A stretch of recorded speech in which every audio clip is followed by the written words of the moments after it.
masarapin.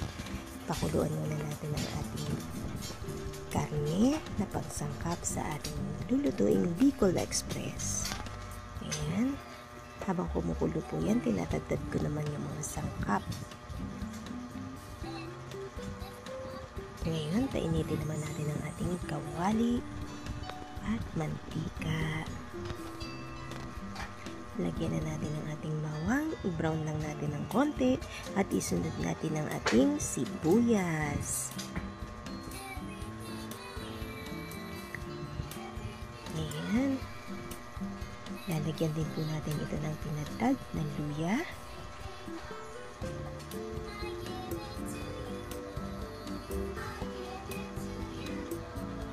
Ayan, gisa-gisa, halo-halo, at ilagay naman natin ang ating pinakuluang baboy.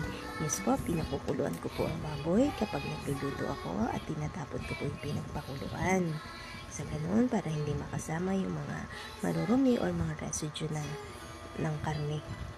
Ayan, at atin munang pakuluan para lumabas ng konti yung mantika at nang lumambot at mas maluto pa ng konti yung baboy. Hintayin natin na mas maluto pa.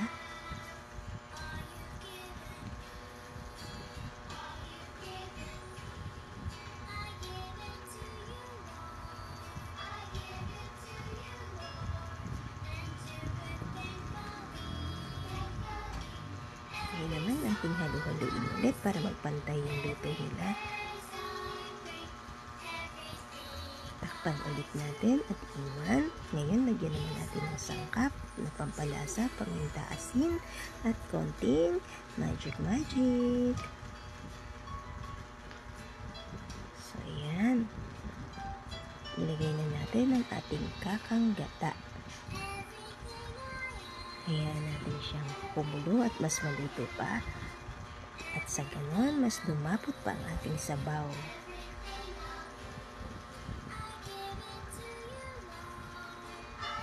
Lagay naman natin ang ating siling green.